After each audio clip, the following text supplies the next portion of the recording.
Hello, जय श्री कृष्णा, जय माता जी। दोस्तों, आद्यशक्ति एस्ट्रोलॉजी चैनल में आप सबको स्वागत है।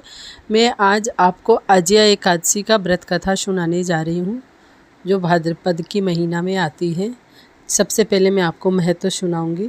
युधिष्ठिर ने कहा, हे जनार्दन, आगे अब आप मुझे भाद्र मास के कृष्ण पक्ष की एकादशी का नाम और महत्व का वर्णन कीजिए।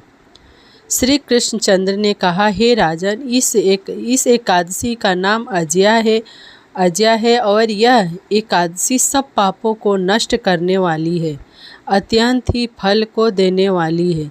इसका व्रत करके जो भगवान की पूजा करते हैं और इसके महत्व को पढ़ते हैं और तथा सुनते हैं, उसके सब प्रकार के पाप नष्ट हो जाते हैं। अब इस व्रत का फल किसको किस प्रकार प्राप्त हुआ है वह सुनो। पूर्व समय में समस्त पृथ्वी का चक्रवर्ती राजा सत्य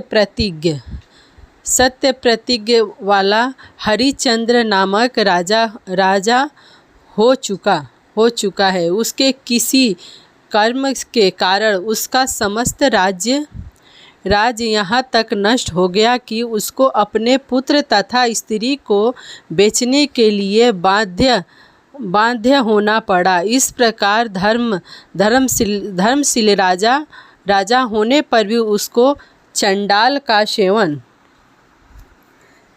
का सेवक होकर के मृतकों का कफन का स्वरूप में लेना पड़ा। परंतु उसने अपने इस प्रकार की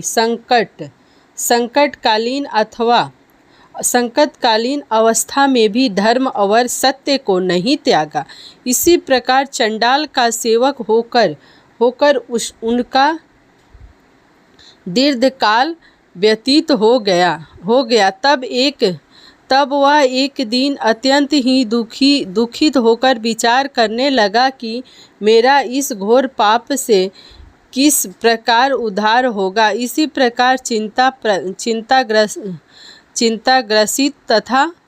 चिंताग्रसित था कि उसी समय गौतम ऋषि उस स्थान पर आ गए। गौतम ऋषि को देखकर राजा ने अपने संकटों का वृत्तांत उनको सुनाया। गौतम ऋषि राजा के इन कष्टपूर्ण बातों को सुनकर दुखित हुए और राजा को अजय एकादशी के व्रत के अनुष्ठान का उपदेश दिया। हे राजन, भाद्रपद के कृष्ण पक्ष की एकादशी व्रत का अनुष्ठान विधि पूर्वक करो और समस्त रात्रि जागरण करे, भगवान का स्मरण करो।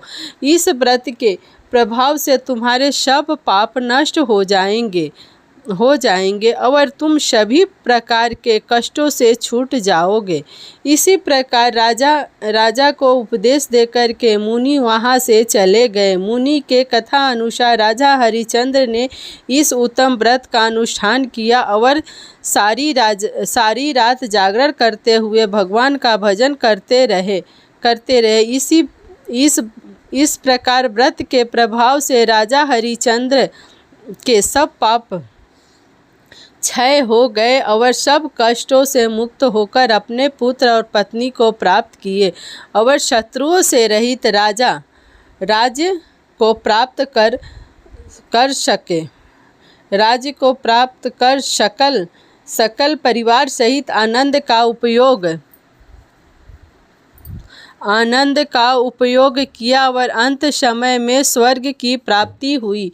इस व्रत के करने वाले को सब पाप नष्ट हो जाते और स्वर्ग की प्राप्ति होती है। जो इसका महत्व पढ़ता है और सुनता है वह अश्वमेध यज्ञ का फल प्राप्त करता है।